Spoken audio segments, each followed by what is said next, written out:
Good morning dear students. Class 10th maths में हम coordinate geometry निर्देशांक ज्यामिति पढ़ रहे हैं, जिसका ये लेक्चर नंबर 7 है। लेक्चर नंबर 7 में हम एक्सरसाइज 7.2 को स्टार्ट करेंगे। इसका इंट्रोडक्शन एंड इसके कुछ क्वेश्चंस सॉल्व करेंगे। इससे पहले हम लेक्चर 1 से लेके लेक्चर 6 तक कंप्लीट कर चुके हैं, जिसमें हमने एक्सरसाइज 7.1 को कंप्लीट कर लिया था। उनकी जो प्लेलिस्ट है उसका लिंक आपको डिस्क्रिप्शन बॉक्स में मिल जाएगा। इसके अलावा अब तक जितने भी चैप्टर हुए हैं उनकी प्लेलिस्ट का लिंक भी आपको डिस्क्रिप्शन बॉक्स में मिल जाएगा। आइए अब हम एक्सरसाइज 7.2 स्टार्ट करते हैं। एक्सरसाइज 7.2 में हमें पढ़ना है सेक्शन फॉर्मूला। सबसे पहले तो हम ये जो सेक्शन है, इस सेक्शन का मतलब क्या है? विभाजन। इस सेक्शन यानी कि विभाजन का मतलब समझ लेते हैं। आपको मैं एक छोटा सा एग्जांपल देता हूं। मान के चलो आपको एक लाइन सेगमेंट दिया हुआ है ए बी। आप इसको जितने चाहे पार्ट्स में डिवाइड कर सकते हैं। मैं आपसे ये कहूँ कि आप इसको 2 पार्ट्स में डिवाइड करो, तो आप बीच में एक लाइन ड्रॉ करोगे आप हल्की सी, जिससे आइडेंटिफाइड हो जाएगा कि यहाँ से ये 2 पार्ट में डिवाइड हो रहा है। इसका एक पार्ट ये हो जाएगा और एक पार्ट ये हो जाएगा, यानी कि ये कितने पार्ट्स में डिवाइड हो गया? 2 पार्ट्स में डिवाइड हो गया। इसको कहते हैं हम सेक्शन करना। आगे अगर हम इसको, यही लाइन सेगमेंट है, अगर मैं इसको आपको कहूँ कि इसको 3 पार्ट्स में डिवाइड करो, तो 3 पार्ट्स में भी डिवाइड कर सकते हो आप। यहाँ पर एक लाइन यहाँ पर ड्रॉ करोगे, एक यहाँ पे पॉइंट ड्रॉ करोगे, और आप ये कहोगे कि 1 पार्ट ये हो गया, 1 पार्ट ये हो गया और 1 पार्ट ये हो गया। तो ये कितने पार्ट्स में डिवाइड हो गया? 3 पार्ट्स में डिवाइड हो गया। आपसे मैं कहूँ कि इसको 4 पार्ट्स में डिवाइड करो, तो आप इसको 4 पार्ट्स में भी डिवाइड कर सकते हो। ए बी, और यहाँ से ये कितने पार्ट्स हो गए? इसका 1 1 1 1। एक पार्ट ये हो गया, यहाँ से एक पार्ट ये हो गया और एक पार्ट ये हो गया, एक पार्ट ये हो गया। टोटल कितने पार्ट्स हो गए इसके? 4 पार्ट्स हो गए। आपको मैं एक दूसरा लाइन सेगमेंट दे दूं और उसके लिए आपसे कहूँ मैं कि ये ए बी एक लाइन सेगमेंट है। आप इसको 5 पार्ट्स में डिवाइड करो, तो 1 2 3 4, यानी कि ये तो 1 पार्ट, 2 पार्ट, 3 पार्ट, 4 पार्ट और 5 पार्ट। तो आप इसको जितने चाहे उतने भागों में डिवाइड कर सकते हो। इसको मैंने 2 पार्ट्स में, इसको कितने में किया था? 2 में। इसको मैंने कितने में किया था? 3 में। और इसको कितने में किया था? 4 में। और इसको कितने पार्ट्स में डिवाइड किया था? 5 पार्ट्स में डिवाइड किया था। लेकिन अब मैं ये कहूं कि अगर यहाँ पर कोई पॉइंट P है, तो ये वाला भाग कितना हो गया? ये वाला पार्ट कितना हो गया? 1 हो गया। और ये वाला पार्ट कितना हो गया? 1 हो गया। तो जो पॉइंट P है वो AB को 1 by 1 में डिवाइड करता है, यानी कि एक एक पार्ट में डिवाइड कर सकता है। इसको हम ऐसे भी लिख सकते हैं कि 1:1 में डिवाइड करता है। अब इसमें हम 2 सिचुएशन बन सकती हैं कि अगर मैं एक तो ऐसे कहूं कि ये यहाँ से यहाँ तक का 1 पार्ट है और ये यहाँ से यहाँ तक का टोटल कितना हो गया? 1 और 1 कितना हो गया? 2 हो गया। तो एक तरफ तो ये 1:2 में डिवाइड कर रहा है, क्योंकि ये 1 हो गया, ये 2 हो गया, तो 1:2 में डिवाइड कर रहा है। ऐसे हम ऐसे भी तो कह सकते हैं इसको कि यहाँ से यहाँ तक का अगर हम काउंट करें, ये दोनों पार्ट पहले काउंट करें, तो ये तो 2 हो गया और ये वाला कितना हो गया? 1 हो गया। तो फिर ये कितने पार्ट्स में डिवाइड कर रहा है? 2:1 में डिवाइड कर रहा है। आपको ये सब लिखना नहीं है, अभी जो लिखना है वो मैं आपको इधर बता दूंगा। तो ये 2:1 में डिवाइड कर रहा है। आप इसको भी कह सकते हो कि सर ये अगर यहाँ से यहाँ तक का अगर हम 1 माने, तो ये यहाँ से यहाँ तक का 1 2 3, तो ये कितना हो जाएगा? 3 हो जाएगा। ये 1, यानी कि ये 1:3 में डिवाइड कर रहा है। और अगर आप यहाँ से लोगे बीच में से, इसके बीच में से ये वाला पार्ट और ये वाला पार्ट, यानी कि इतना वाला ले लो और इतना वाला ले लो, तो ये कितने में हो जाएगा? 2:2 में हो जाएगा। फिर 2:2 में हो जाएगा। आपको इसमें और समझा देता हूँ हल्का सा। जैसे अगर यहाँ से यहाँ तक की बात करें हम, तो एक तो पार्ट 1 पार्ट 2 पार्ट हो गया ये टोटल, और ये यहाँ से यहाँ तक की अगर बात करें तो 1 2 3, ये वाला कितना ले रहे हैं हम? 3 ले रहे हैं, तो ये 3। तो ये कितने पार्ट में डिवाइड कर रहा है? 2:3 में डिवाइड कर रहा है। इस तरीके से हम ये कह सकते हैं कि कोई भी लाइन सेगमेंट है, उसको अगर मैं इस पॉइंट को नाम दे दूं, ये वाला पॉइंट P, तो ये जो पॉइंट P है, ये जो पॉइंट P है वो इस लाइन सेगमेंट AB को 2:3 में डिवाइड कर रहा है। कितने में डिवाइड कर रहा है? 2:3 में डिवाइड कर रहा है। लेकिन अब हमें क्या पढ़ना है? फॉर्मूला पढ़ना है। और फॉर्मूला पढ़ने के लिए हम एक कॉमन वर्ड यूज लेंगे। कॉमनली इसको आइडेंटिफाइड करेंगे, यानी कि हम ये कह देते हैं कि ये जो फर्स्ट पार्ट है इसको हमें पता नहीं कि कितना होगा। किसी क्वेश्चन में ये 2 हो सकता है, किसी क्वेश्चन में ये 5 हो सकता है, किसी में 7 हो सकता है। तो हम इसको कह देते हैं कि भाई पहले वाले को तो M1 में डिवाइड कर रहा है और अगले वाले को किस में डिवाइड कर रहा है? M2 में डिवाइड कर रहा है। कॉमन कह दिया हमने कि M1। अब किसी क्वेश्चन के लिए M1 की वैल्यू 2 भी हो सकती है, तो इसके लिए 2 हो सकती है, तो किसी के लिए 1 भी हो सकती है। किसी के लिए 3 भी हो सकती है। M2 की वैल्यू यहाँ पर कितनी है, 3 है। तो M1 M2 की वैल्यूज है वो अकॉर्डिंग टू क्वेश्चन डिपेंड करेगी। हमें मतलब समझना था इसका कि ये किस तरीके से डिवाइड होता है। मान के चलो मैं आपके लिए एक लाइन सेगमेंट दे दूं AB, और AB लाइन सेगमेंट को एक पॉइंट है P, जो कि M1 M2 माने हमने कॉमन लिखे, इधर वाले पार्ट को हमने मान लिया कि ये M1 में, और इधर वाले को हमने क्या मान लिया, M2 में। तो यहां से यहां तक का पार्ट मैं मान लेता हूं M1, और यहां से यहां तक का पार्ट मान लेता हूं क्या मैं, M2। यानी कि लाइन सेगमेंट AB को point P M1 and M2 ratio में डिवाइड करता है। आ गई होगी बात समझ में। तो अब अगर हमें इसके कोऑर्डिनेट्स x1, y1, इसके पॉइंट A के कोऑर्डिनेट्स और पॉइंट B के कोऑर्डिनेट्स दे रखे हमें x2, y2। क्वेश्चन समझ में आ गया मेरा, जो मैं आपको अब यहाँ पर सेक्शन फॉर्मूला बताने जा रहा हूं कि पॉइंट A के कोऑर्डिनेट्स x1, y1 है और पॉइंट B के कोऑर्डिनेट x2, y2 है। लाइन सेगमेंट AB है जिसको point P M1 ratio M2 में डिवाइड करता है। तो आपको ये बताना है कि पॉइंट P के कोऑर्डिनेट्स क्या होंगे। हम मान लेते हैं कि पॉइंट P के कोऑर्डिनेट्स क्या होंगे, x, y होंगे। तो फिर x का और y का फॉर्मूला क्या होगा। अब हमें निकालना क्या है कि x का और y का फॉर्मूला क्या होगा। तो देखिए इसका एक फॉर्मूला होता है और हम उस फॉर्मूले को डायरेक्ट याद कर लेंगे, और मैं आपको बता देता हूं कि वो कैसे याद करेंगे आप उसको। P के कोऑर्डिनेट्स क्या है, x कोऑर्डिनेट और y कोऑर्डिनेट्स। तो x कोऑर्डिनेट का फॉर्मूला बनेगा क्या कि सबसे पहले क्या, ये M1 है, इसको तो x2 से मल्टीप्लाई करा दो। किससे मल्टीप्लाई करा दोगे, x2 से, तो M1 x2 हो जाएगा। क्या ये बात समझ में आ गई।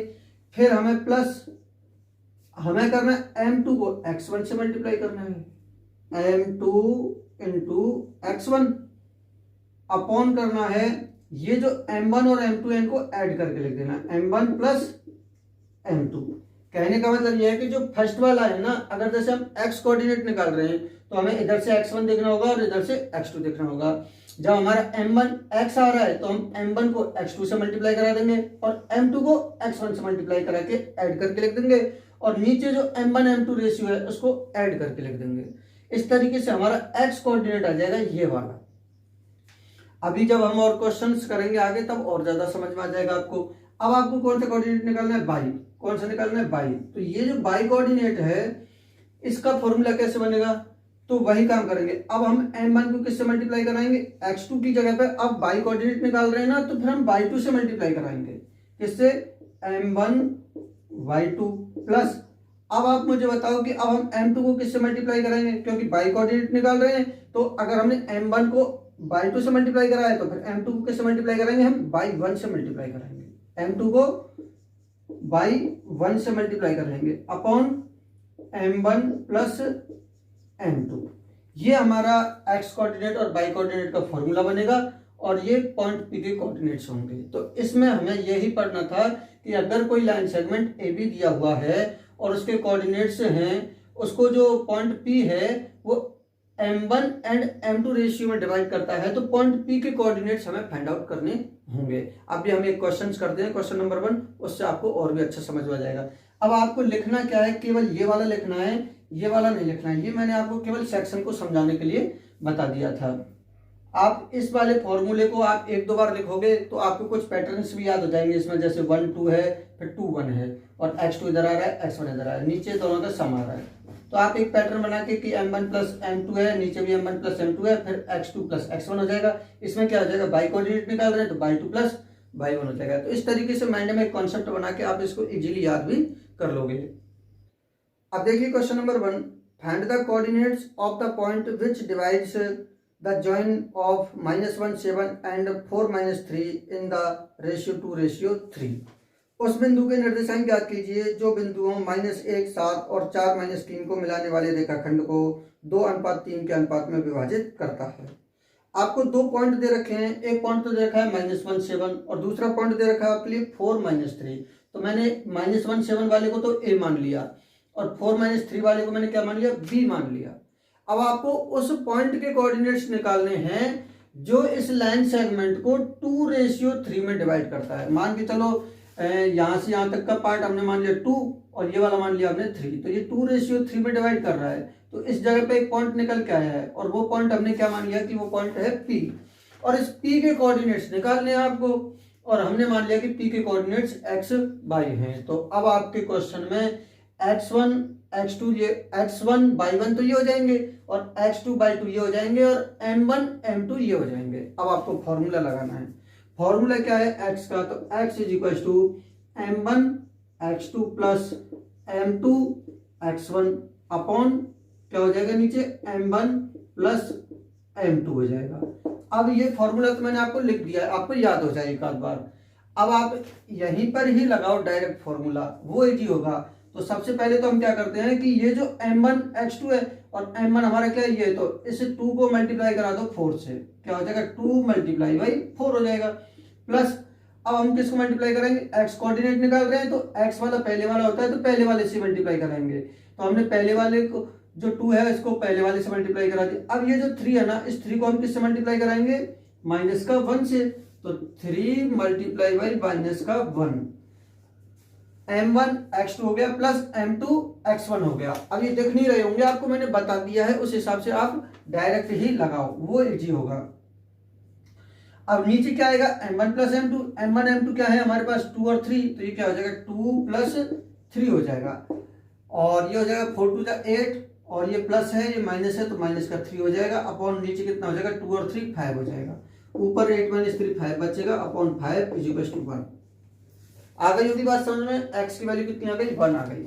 अब हम y के लिए फॉर्मूला लगाएंगे। y के लिए फॉर्मूला में कुछ नहीं है, x की जगह पे y आ जाएगा, क्योंकि y का फॉर्मूला लगा रहे हैं। तो ये हो जाएगा m1 x2 की जगह पे क्या आ जाएगा y2 प्लस m2 x1 की जगह पे क्या आ जाएगा y1 आ जाएगा, अपॉन m1 प्लस m2, ये तो एज इट इज चलेगा ही। अब ये जो 2 है इसको पहले हमने किससे मल्टीप्लाई कराया था? 4 से। अब हम 2 को मल्टीप्लाई कराएंगे किससे? माइनस के 3 से मल्टीप्लाई कराएंगे। किससे मल्टीप्लाई करेंगे 2 को? माइनस के 3 से, क्योंकि हमें बाई कोऑर्डिनेट से मल्टीप्लाई करना है।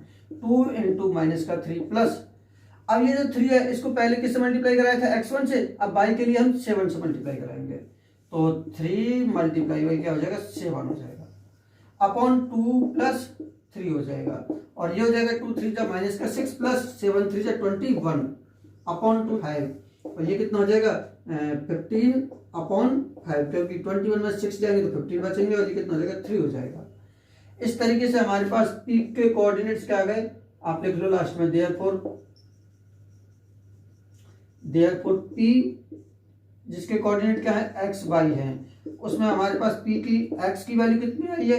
x की वैल्यू कितनी आई है हमारे पास 1 आई है, कॉमा y की वैल्यू कितनी आई है हमारे पास 3 आई है। तो 1 और 3 कोऑर्डिनेट्स हो जाएंगे जो कि हमसे क्वेश्चन में पूछा था। तो आप इस क्वेश्चन को भी नोट कर लो। अब हम सेकंड क्वेश्चन करते हैं। Find the coordinates of the points of trisection of the line segment joining 4 -1 and -2 -3।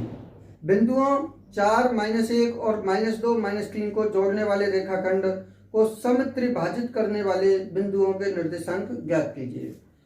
Trisect करना, समत्रिभाजित यानी कि 3 समान भागों में विभाजित करना। ट्राइसेक्ट करना, 3 भागों में विभाजित कर दो इसको। जैसे हम इसको एक पार्ट यहाँ से ले लेते हैं, एक पार्ट यहाँ से ले लेते हैं, तो एक तो ये हो गया इसका, एक ये हो गया, एक ये हो गया। अब ये जो ए बी लाइन सेगमेंट को हमने 3 पार्ट्स में डिवाइड कर दिया, तो एक पॉइंट तो हमारे पास ये आया जिसको हमने क्या नाम दे दिया? P नाम दे दिया, और एक पॉइंट यहाँ पर आया हमारे पास Q आया। तो इस P और Q के कोऑर्डिनेट्स फाइंड आउट कर रहे हैं आपको। P के कोऑर्डिनेट्स अब हम अपने इच्छा अनुसार x1 y1 मान लेते हैं, और इसके क्या मान लेते हैं x2 y2 मान लेते हैं। क्या यहाँ तक की बात समझ में आ गई? हमने A 4 -1 B -2 -3 ये कोऑर्डिनेट है, इनको ट्राइसेक्ट कराना है। ट्राइसेक्ट का मतलब 3 बराबर भागों में बांटना है। तो एक पार्ट तो इसका ये हो गया, एक पार्ट ये हो गया, और एक पार्ट ये हो गया, यानी कि 1 1 1। हमारे पास 2 पॉइंट आ गए, एक तो पॉइंट आ गया P और एक पॉइंट आ गया क्या Q। इतनी कहानी समझ में आ गई होगी आपको। तो फिर ये भी समझ में आ गया होगा कि हमने P को मान लिए, P के कोऑर्डिनेट्स मान लिए हमने x1 y1, और Q के कोऑर्डिनेट मान लिए कि हमने x2 y2। अब हम इनमें से फर्स्ट पार्ट लिखते हैं, 2 पार्ट में इस क्वेश्चन को सॉल्व करेंगे। The coordinate of point P x1 y1, यानी कि हम सबसे पहले पॉइंट P है x1 y1 उसके कोऑर्डिनेट्स फाइंड आउट कर रहे हैं। बिंदु P x1 y1 के निर्देशांक ज्ञात करना, हिंदी में ऐसे लिख लेना। देखिए अब हम एक बार और फिगर को बनाते हैं ताकि हमें अच्छे से समझ में आ जाए। मान के चलो ये क्या था a, ये क्या था b था, और यहाँ पर ये कितना है 4 कॉमा माइनस का 1, और ये क्या है माइनस का 2 कॉमा माइनस का 3। अब ये इसको ट्राइसेक्ट कर रहा है तो p यहाँ पर है, और p के कोऑर्डिनेट्स क्या है अपने पास x1 y1 है। p के कोऑर्डिनेट्स क्या है हमारे पास x1 y1 है। और आप ये देखिएगा कि यहां तक का पार्ट कितना है अपने पास 1 है, और यहां तक का पार्ट कितना है, ये वाला टोटल 2 माना है, इधर लिख देता हूं मैं, ये वाला पार्ट कितना है 1 है यहां तक का, और ये वाला पार्ट कितना हो जाएगा टोटल 1 + 1 2 हो जाएगा। यहाँ पर मैंने q को नहीं दिखाया है क्योंकि हमें p निकालना है, तो हम p की ही चर्चा करेंगे। तो इसका मतलब क्या हुआ कि ये 1:2 में इसको डिवाइड कर रहा है, पॉइंट p है। तो अब आपको ये x1 निकालना है, क्या निकालना है x1 और y1 निकालना है। अब हम क्या निकालेंगे x1, हमें ये निकालना है तो हम ये लिख देंगे x1 = x1 क्या होगा कि 1 को -2 से मल्टीप्लाई कराओगे आप, तो 1 × -2 प्लस ये जो 2 है इसको 4 से मल्टीप्लाई करा दो, यानी कि x कोऑर्डिनेट को मल्टीप्लाई कराना होगा हमें सबसे पहले, क्योंकि हमें x कोऑर्डिनेट फाइंड आउट करना है।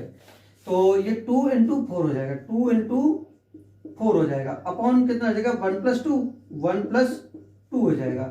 आगे हम मल्टीप्लाई करेंगे तो -2 प्लस 2 × 4 = 8 हो जाएगा, अपॉन कितना हो जाएगा 3 हो जाएगा, और 8 में से 2 जाएंगे तो कितना बचेगा 6/3 कितना हो जाएगा 2 आ जाएगा। अब हम निकालते हैं क्या y1 निकालेंगे। तो y1 का फॉर्मूला क्या होगा, देखो कि y1 के लिए हम इस 1 को हम किससे मल्टीप्लाई करा देंगे -3 से, तो 1 × -3 हो जाएगा, प्लस ये 2 है, इस 2 को मल्टीप्लाई किससे कराएंगे हम -1 से, 2 को मल्टीप्लाई किससे कराएंगे हम -1 से, 2 × -1 अपॉन क्या हो जाएगा 1 + 2 = 1 को -3 से मल्टीप्लाई कराएंगे तो क्या हो जाएगा -3, और ये प्लस को माइनस से मल्टीप्लाई करेंगे तो -2 को 1 से मल्टीप्लाई करेंगे तो 2, अपॉन नीचे क्या हो जाएगा 2 & 1 कितना हो जाएगा 3 हो जाएगा, और ये -3 और -2 कितना हो जाएंगे -5, अपॉन नीचे क्या हो जाएगा 3। तो इस तरीके से हमारा p के कोऑर्डिनेट्स क्या आ गए, p के कोऑर्डिनेट्स क्या आ गए, x तो कितना आ रहा है, x1 तो कितना आ रहा है, हमने x1 माना था, वो कितना आ रहा है 2 आ रहा है, और y1 कितना आ रहा है हमारे पास -5/3 आ रहा है। तो इस तरीके से एक आंसर तो अपना ये हो जाएगा। अब एक कंफ्यूजन हो सकता है आपको कि सर x1 y1 यहाँ पे कैसे आ गए, जबकि x1 y1 तो यहाँ पर होते हैं और x2 y2 यहाँ पर होते हैं, तो फिर इसमें थोड़ा सा आपको ये डाउट हो सकता है। तो इसका कंफ्यूजन मैं आपको निकाल देता हूँ कि हमने जो यहाँ पर माना है x1 y1 वही हमारे फॉर्मूले में काम कर रहा है। जब हम यहाँ पर xy मानते हैं तो हम x और y की वैल्यू निकालते हैं। अब हमने क्या माना है x1 और y1 माना है, तो फिर हम x1 और y1 की वैल्यू निकाल रहे हैं। तो फिर ये वाले कोऑर्डिनेट्स हमने डायरेक्ट विदाउट फॉर्मूला के यूज के हमने फॉर्मूला का पैटर्न फॉलो किया है इसमें। तो आपको भी ऐसे ही करना है, समझ में आ गई होगी बात, क्योंकि हमारे पास यहाँ पर हमने ये xy नहीं माने, हमने क्या माने ये x1 y1 माने, इसलिए x1 y1 आए। अगर हम xy मानेंगे तो फिर ये हमारे पास xy आ जाएंगे। तो फॉर्मूला में तो वो हमारे माने हुए हैं, जो कि हमारे एक माइंड में कंसेप्ट बन गया, उस कंसेप्ट को हम यहाँ पे यूज ले रहे हैं डायरेक्ट। अब हम इसका सेकंड पार्ट करते हैं जिसमें हम फाइंड करेंगे किसको, Q के कोऑर्डिनेट्स को। अब हम सेकंड पार्ट डालेंगे और उसमें लिखेंगे find the coordinates of point Q x2 y2। पहले हमने P x1 y1 के निकाले थे, अब हम Q x2 y2 के निकालेंगे। इसका मतलब यह है कि बिंदु Q x2 y2 के निर्देशांक ज्ञात करना। और अब हम ऊपर से फिगर बनाते हैं। फिगर सभी को 3 बार ही बनाना है, फर्स्ट क्वेश्चन के लिए बनाना है तो, फिर फर्स्ट पार्ट के लिए, और फिर इस सेकंड पार्ट के लिए भी फिगर बनाना है, ताकि आपको अच्छे से समझ में आ जाए, परमानेंट समझ में आ जाए। ए और बी है, ए के कोऑर्डिनेट्स कितने हैं 4, -1, और बी के कितने हैं -2, -3। अब ये यहाँ तक का तो पार्ट 2 हो जाएगा, यानी कि क्यू पॉइंट कहाँ पर है, यहाँ पर है, तो हम पहले क्यू को लिखते हैं। ये क्या हो जाएगा हमारे पास क्यू हो जाएगा।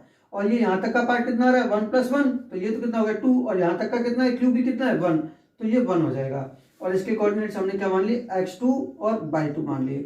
अब ये x2 और y2 हमारे माने हुए हैं, तो ये जो x2 है तो x2 के लिए फॉर्मूला वही पैटर्न पे काम करेगा सेम। तो हम x2 निकालेंगे, x2 आएगा हमारा x2 = इस 1 को किससे मल्टीप्लाई कराओगे आप, इस 1 को मल्टीप्लाई कराओगे किससे 4 से, तो 1 × 4 हो जाएगा। प्लस अब ये 2 है, इस 2 को मल्टीप्लाई किससे कराओगे आप -2 से, 2 × -2 हो जाएगा। क्या यहाँ तक की बात समझ में आ गई होगी आपको। 1 को मल्टीप्लाई करा दिया 4 से और 2 को मल्टीप्लाई करा दिया माइनस के 2 से, और नीचे क्या हो जाएगा 2 प्लस 1, m1 प्लस m2 होता है ना, 2 प्लस 1 इज इक्वल टू, ये कितना हो जाएगा 4, 4 1 जा 4 और प्लस को माइनस से मल्टीप्लाई किया तो माइनस 2 2 जा 4 अपॉन नीचे कितना हो जाएगा 3 हो जाएगा, तो 4 माइनस 4 0 अपॉन 3 बचेगा। अब मैं अगर क्लास में पूछता आपसे कि 0 अपॉन 3 की वैल्यू कितनी होती है, तो कई लोग तो इन्फिनिटी बताते हैं। 0 नीचे होता है तब इन्फिनिटी होती है, ऊपर होता है तब 0 ही होती है। अब हम क्या निकालेंगे y2 के कोऑर्डिनेट्स, तो y2 के कोऑर्डिनेट्स क्या होंगे, इस 2 को फिर y वाले से मल्टीप्लाई कराएंगे और y वाला कौन सा होगा माइनस का 3, तो 2 इंटू माइनस का 3। अब सेल्फ कीजिएगा, इसको खुद से कीजिएगा, फिर वीडियो से मैच कराना और वीडियो एंड तक देखनी है, और 2 इंटू माइनस का 3 हो जाएगा।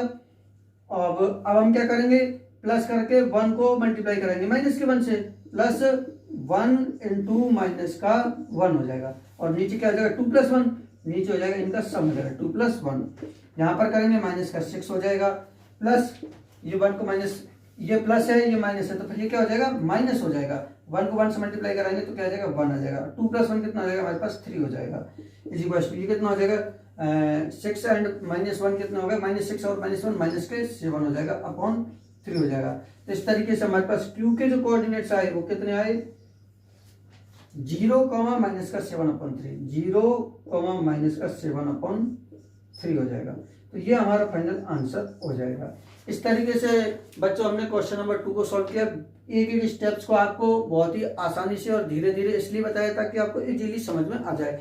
आगे के क्वेश्चंस में हम स्पीड बढ़ा देंगे और आप यहाँ पर 7.2 के क्वेश्चन नंबर 2 तक कंप्लीट कर लीजिएगा। नेक्स्ट लेक्चर में हम क्वेश्चन नंबर 3 और इससे आगे के क्वेश्चन सॉल्व करेंगे। आपको मुझे मेरे नंबर पर ये बताना है कि यस सर हमें एक तो सेक्शन फॉर्मूला समझ में आ गया और सेक्शन फॉर्मूला हम कैसे लगाते हैं मुझे ये भी बात समझ में आ गई। अगर जो चीज़ नहीं आई तो वो आप मुझसे पूछ लें, एक बार आप इसकी रिपीट करके भी प्रैक्टिस कर लें अगर आपको कहीं पे भी डाउट हो तो आपको मुझे मेरे नंबर पर ये चीज़ बतानी है।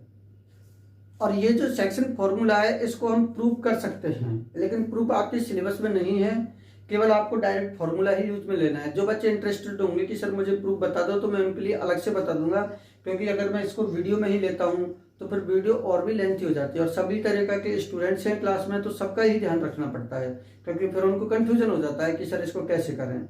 इसलिए मैंने इसके प्रूफ को नहीं बताया, बाकी हम प्रूफ कर सकते हैं इसका। इसमें प्रूफ में 6 चैप्टर की कुछ जो सिमिलरिटी है ना उसका भी यूज होता है, तो इसको फिर हम सिमिलरिटी वाला चैप्टर पढ़ने के बाद में जो बच्चे इंटरेस्टेड होंगे मैं उनको अलग से बता दूंगा। तो धन्यवाद बच्चों, मिलते हैं नेक्स्ट लेक्चर में। लेक्चर नंबर होगा 8।